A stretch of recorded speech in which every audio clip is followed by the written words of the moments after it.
আসসালামু আলাইকুম। আমন্ত্রণ বাংলা ভিশন সংবাদে আপনাদের সাথে আছি আমি ফারজানা কমি।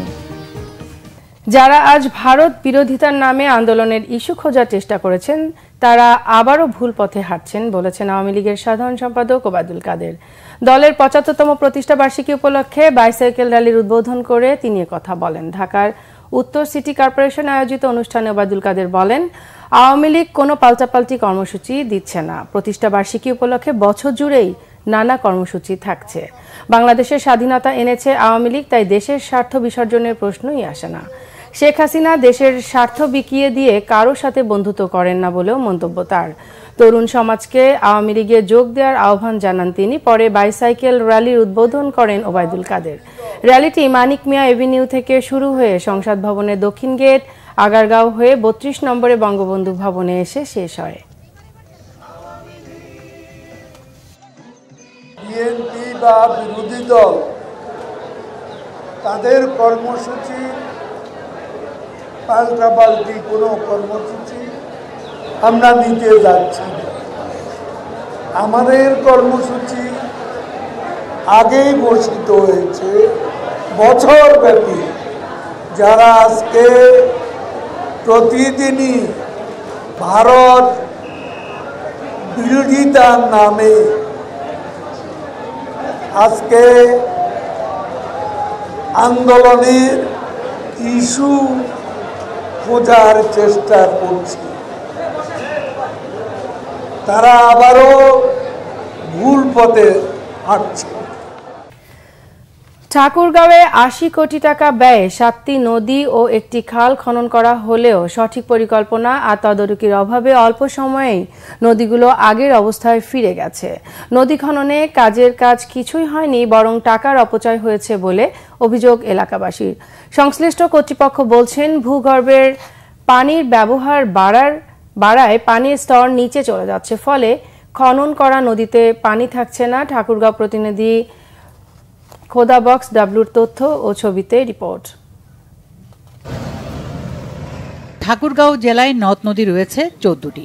২০১৯ থেকে ২০২৩ সাল পর্যন্ত বিভিন্ন মেয়াদে পানি উন্নয়ন বোর্ড একটি খাল সহ ৭টি নদী খনন করে। ২০৪ কিলোমিটার পথের এই ৭টি নদী খননে ব্যয় হয়েছে ৮০ কোটি ৩ লাখ টাকা। জেলা শহরের ওপর বয়ে গেছে টাঙ্গন, সেনুয়া ও শুক নদী। এক সময়ের স্রোতস্বিনী নদীগুলো বর্তমানে পলিতে পূর্ণ।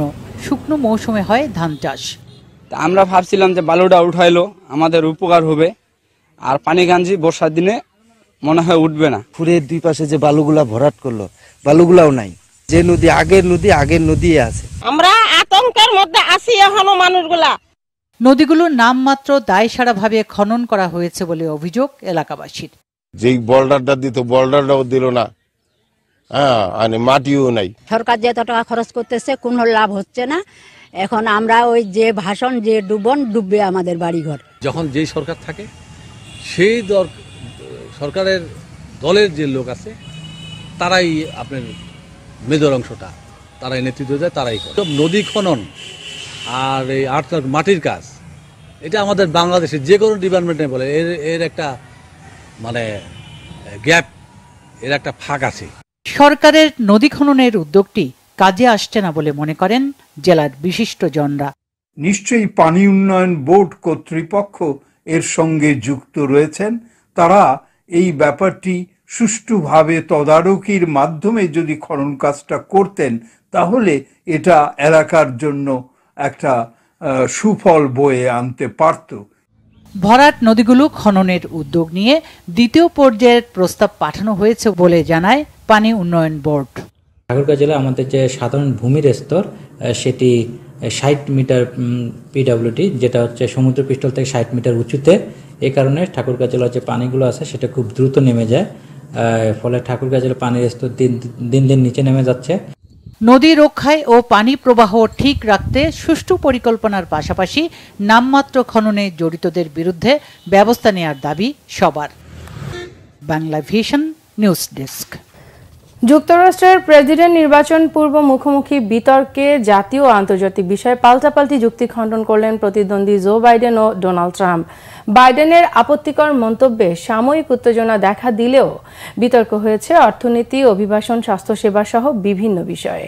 স্থানীয় সময় সকাল 9টায় জর্জিয়া অঙ্গরাজ্যের আটলান্টায় বিতর্কে মুখোমুখি হয়ে আসছে 5 নভেম্বরের প্রেসিডেন্ট নির্বাচনের দুই প্রতিদ্বন্দ্বী। এবারও হাত মেলাননি বাইডেন ও ট্রাম্প। বাইডেনকে সঙ্গ দিতে স্ত্রী জিল বিতর্কের ভেন্যুতে উপস্থিত হলেও ট্রাম্পের সঙ্গে ছিলেন না মেলানিয়া। শুরুতেই অর্থনৈতিক খাত নিয়ে তোপ চালান বাইডেন, বলেন কর আরোপের ক্ষেত্রে ধনীদের সুবিধা দিয়েছেন ট্রাম্প। অন্যদিকে আমদানি পণ্যের শুল্ক 10% বাড়ানোর পক্ষে যুক্তি দিয়েছেন ট্রাম্প। সমালোচনা করেছেন বাইডেনের অভিবাসন নীতি আর স্বাস্থ্য খাতে নেওয়া পদক্ষেপ। বলেছেন যুক্তরাষ্ট্রকে অনিরাপদ করে তুলেছেন অনিবন্ধিত অভিবাসীরা।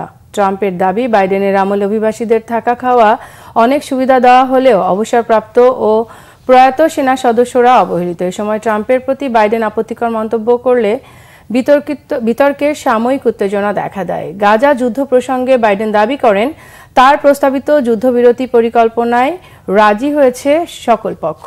এটি নাকচ করে ট্রাম্প জানান, লক্ষ্য অর্জন না হওয়া পর্যন্ত যুদ্ধ চালিয়ে যাওয়ার সিদ্ধান্তে অনড় ইসরায়েলের প্রধানমন্ত্রী বেনিয়ামিন নেতানিয়াহু। রিপাবলিকান প্রতিপক্ষকে গণতন্ত্রের জন্য হুমকি বলেছেন বাইডেন। জবাবে ট্রাম্পের দাবি, ক্ষমতা ছাড়ার পর আদালতের রায়ে হস্তক্ষেপের মামলায় আসামি হবেন বাইডেন। এই ছিল এখনকার মতো। পরের সংবাদ বেলা 12টায় দেখার আমন্ত্রণ রইল। এছাড়া বাংলা ভিশন সংবাদ ও সংবাদ সংশ্লিষ্ট অনুষ্ঠান দেখতে ভিজিট করুন www.bvnews24.com ও facebook.com/banglavisionnews এবং সাবস্ক্রাইব করুন youtube.com/banglavisionnews। এতক্ষণ সাথে থাকার জন্য ধন্যবাদ সবাই।